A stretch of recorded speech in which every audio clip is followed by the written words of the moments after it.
जो आतंकवाद करते हैं उनको जड़ से खत्म करने की जरूरत पैदा हुई। कौन विभीषण? वो मफलर टोपी वाला?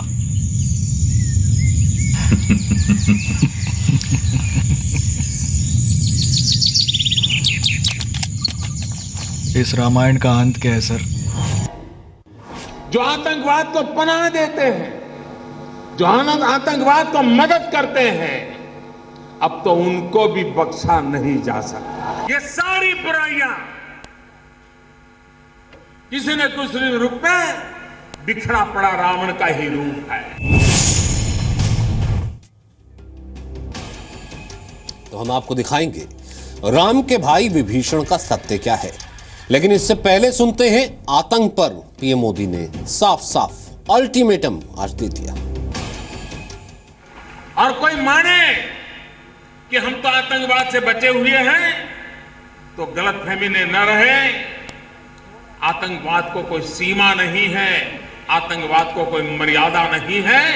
वो कहीं पर जाकर के किसी भी मानवतावादी चीजों को नष्ट करने पर तुला हुआ है। और इसलिए विश्व की मानवतावादी शक्तियों का आतंकवाद के खिलाफ एकजुट होना अनिवार्य हो गया है। जो आतंकवाद करते हैं उनको जड़ से खत्म करने की जरूरत पैदा हुई। जो आतंकवाद को पनाह देते हैं, जो आतंकवाद को मदद करते हैं, अब तो उनको भी बख्शा नहीं जा सकता।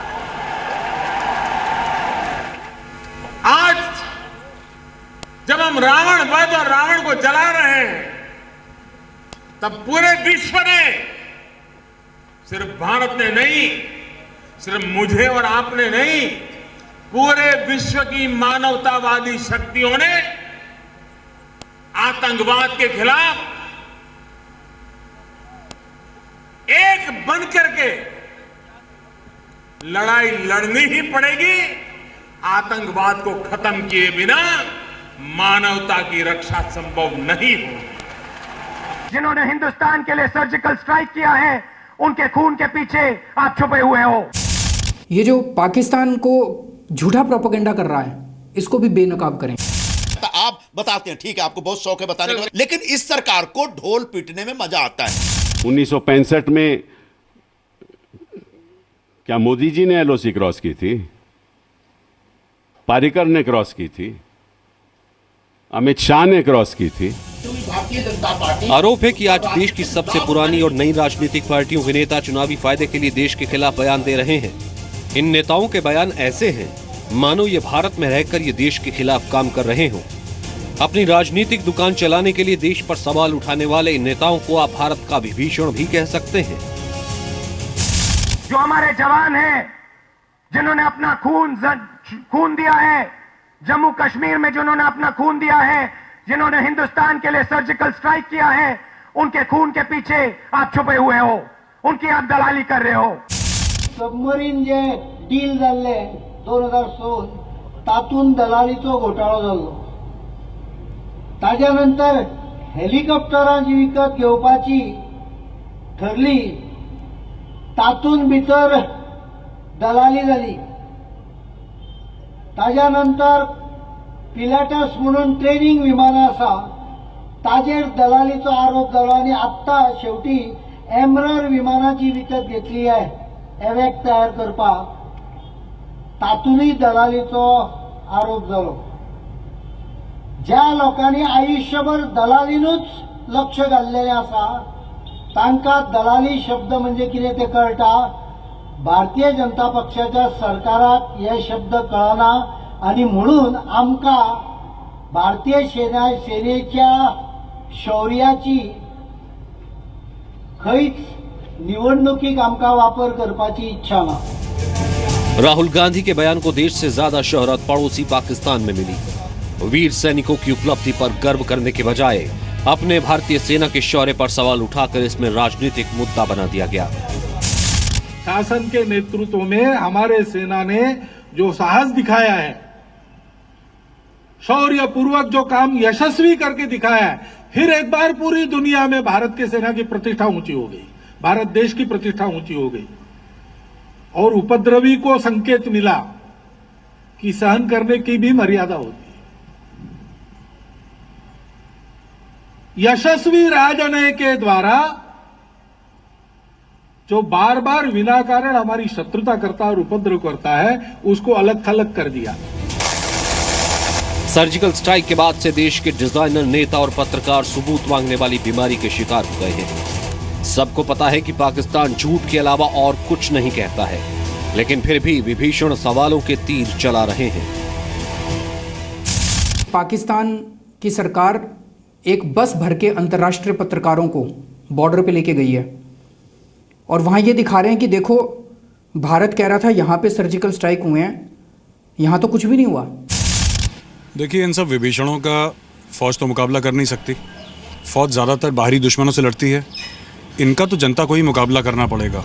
जम्मू कश्मीर के पंपोर में पिछले 38 घंटों से आतंकवादियों और सेना के बीच मुठभेड़ जारी है। पैराकमांडोज के साथ जम्मू कश्मीर पुलिस की स्पेशल ऑपरेशंस ग्रुप फोर्स के बीच फायरिंग हो रही है। आईडी धमाके भी हुए। कश्मीर में आतंकियों की सप्लाई करने का काम पाकिस्तान पिछले 3 दशकों से कर रहा है, लेकिन देश में सवाल उठाने वाले विभीषणों की कमी नहीं है। अपनी आर्मी की विश्वसनीयता को सुरक्षित रखने के लिए, इन्हें गलत साबित करने के लिए जो भी कर सकते हैं करना चाहिए। अंतर्राष्ट्रीय क्षेत्र में हमारी आर्मी को गलत साबित करने का जो प्रयास, कुटिल प्रयास किया जा रहा है, अगर हमने जवाब सही नहीं दिया तो डिमोरलाइजेशन होगा। इससे पहले 3 बार सर्जिकल स्ट्राइक हुए, लेकिन कभी भी हमने बताया नहीं, क्योंकि ये सब बताया नहीं जाता। आप बताते हैं, ठीक है, आपको बहुत शौक है बताने का, लेकिन इस सरकार को ढोल पीटने में मजा आता है। देखिए, भारतीय सेना के ऊपर शक करना, और खासकर उस सेना पर जिसने देश की रक्षा 70 साल के लिए की हो और जिसका नाम पहला महायुद्ध और दूसरा महायुद्ध में बहुत प्रसिद्ध है, तो ऐसी फौज के बारे में कोई टिप्पणी करना या शक करना, ये तो गद्दारी का काम है। भारत में आतंकवादी भेजना पाकिस्तान का राष्ट्रीय एजेंडा है, ये बात पूरी दुनिया समझ चुकी है। कश्मीर की उपद्रवकारी शक्तियों को उकसाने का काम सीमा पार से होता है, छुपी बात नहीं है, सारी दुनिया इसको जानती है। और उनको अच्छा जवाब भी हमारे शासन ने दिया है। जो लोग विभीषण बनकर देश की सेना और देश पर सवाल उठा रहे हैं, वो कहीं ना कहीं दुश्मन की साजिश में जाने या अनजाने शामिल हो रहे हैं।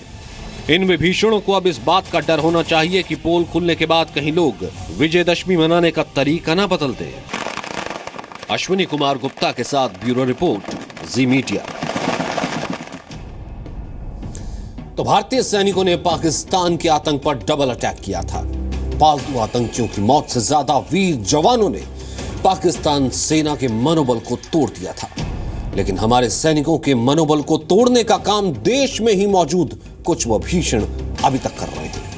दुश्मन की किसी भी नापाक हरकत को नेस्तनाबूद करने के लिए हर टाइम तैनात रहते हैं। में भी अगर दुश्मन दोबारा कभी ऐसी हरकत करता है तो हम उसका मुंह तोड़ जवाब देंगे और उसे अपने किसी भी नापाक इरादे में कामयाब नहीं होने देंगे। उस समय उनका पोस्ट को हमने बर्बाद कर दिया है और जान माल का नुकसान, साथ ही उनका मनोबल को तोड़ दिया है। जय श्री राम, जय श्री राम, जय जय श्री राम, जय जय श्री राम, जय जय श्री राम, जय जय श्री राम।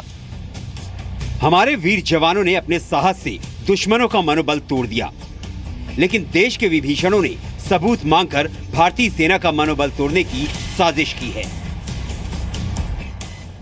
पहले भी ये हो चुका है, जो हमने गुप्त रखा था और मिलिट्री पर छोड़ रखा था, उसका बिल्कुल नापाक राजनीतिक फायदा उठाने के लिए वो इधर उधर घूम रहे हैं। शायद इन्हें पता नहीं कि इस मुश्किल वक्त में सेना का साथ देने के बजाय सवाल उठाकर इन्होंने जवानों को जख्म दिए और आतंकियों के मंसूबों को ऑक्सीजन देने का काम किया है। उस रिपोर्ट को देख के खून खौल उठा बुरी तरह से। बीबीसी वाले, न्यूयॉर्क टाइम्स वाले, कल उनकी भी खबरें छप रही थी कि क्या वाकई सर्जिकल स्ट्राइक्स हुए हैं। तो पाकिस्तान अंतर्राष्ट्रीय स्तर पे भारत की साख खराब करने में लगा हुआ है। सुर्खियों में बने रहने के लिए दिया गया बयान 13 लाख जवानों के सामने सवाल बनकर खड़ा हो गया है। कलयुग के विभीषण के रास्ते पर चलने वाले नेताओं के उलट इस देश की सेना राजनीति, धर्म, जाति जैसी बुराइयों से ऊपर है। इसके बावजूद सेना से सबूत मांगा जा रहा है। आज इन सब रावणों के खिलाफ जो हमारे भीतर है, चाहे जातिवाद हो, चाहे वंशवाद हो, चाहे ऊंच नीच की बुराई हो, चाहे संप्रदायवाद का जुनून हो, ये सारी बुराइयां किसी न किसी रूप में बिखरा पड़ा रावण का ही रूप है। देश के कई नेताओं में डिफेंस और इससे जुड़े कई मामलों में समझ कम नजर आ रही है, तभी इन्हें अपने बयानों के बुरे असर की जानकारी नहीं है। इन्हें आज उन लोगों की बातें गौर से सुननी चाहिए जो अपना पूरा जीवन देश की रक्षा में समर्पित कर चुके हैं। और मैं समझता हूं कि ये बिल्कुल गलत काम हो रहा है और इससे हमारी सेना और ख़ासकर जो हमारे लीडर हैं, हुक्मरान हैं, उनके मनोबल पे नेगेटिव इफेक्ट पड़ेगा। जो आजकल का माहौल बन रखा है जहाँ पे सारी की सारी राजनीतिक पार्टियाँ इसमें एक हुजूम की तरह कूद पड़ी हैं, तो ऑब्वियसली इससे मनोबल पर फ़र्क तो पड़ता ही है, क्योंकि फौजी भी न्यूज़ पढ़ता है, वो भी इंसान है, और जब वो न्यूज़ पढ़ता है तो देखता है कि उसके पीठ पीछे जो छोड़ कर आया है, जिन लोगों की रक्षा कर रहा है वो, और जिन लोगों के लिए वो अपनी जान हथेली पे लेके ऑपरेशंस कर रहा है दिन और रात कश्मीर में लाइन ऑफ कंट्रोल पे, जब वो लोग ऐसी बयानबाजी कर रहे हैं, इतने घटिया स्तर पे उतर आए हैं, तो फौज का ज़रूर मनोबल टूटता है और उस फौजी का ज़रूर मनोबल पे फ़र्क पड़ता है। कश्मीर से लेकर कन्याकुमारी तक, अहमदाबाद से लेकर अरुणाचल तक, दिल्ली से लेकर मुंबई तक, देश की सीमाओं की रक्षा करने वाले कौन हैं और देश के विभीषण कौन हैं? इस सवाल का जवाब ज्यादा मुश्किल नहीं है। राष्ट्र में जो सेना है, वो सेना अत्यंत सामर्थ्यवान होनी चाहिए और तब जाकर के राष्ट्र सामर्थ्यवान बनता है। व्यक्ति से लेकर के राष्ट्र तक वे सामर्थ्यवान, बलशाली, और बलशाली का मतलब किसी के लिए नहीं, किसी के विपक्ष में नहीं है। ये नेता सिर्फ विभीषण नहीं है, ये देश के दुश्मनों की तरह हैं, जिन्होंने देश के रक्षकों को जख्म दिए हैं। ये ऐसे दुश्मन हैं जो हमारे आसपास रहते हैं और मौका मिलते ही सबूतों की गोलियां दागकर सेना को छलनी कर देते हैं। 1971 में किसने क्रॉस की थी? हिंदुस्तान का इतिहास 2014 से शुरू होता है और उसके बाद 1999 में 1999 में क्या हुआ था? कारगिल में किसने क्रॉस की थी? दुश्मन सीमा पर तैयार खड़ा है। आतंक के खिलाफ सेना हर दिन युद्ध कर रही है। देश की जनता के लिए जवान अपने सीने पर गोलियां खाने के लिए 24 घंटे तैयार रहता है, लेकिन विभीषणों के सवालों के तीर खत्म नहीं हो रहे हैं। दिल्ली से अश्विनी कुमार गुप्ता के साथ ब्यूरो रिपोर्ट, जी मीडिया।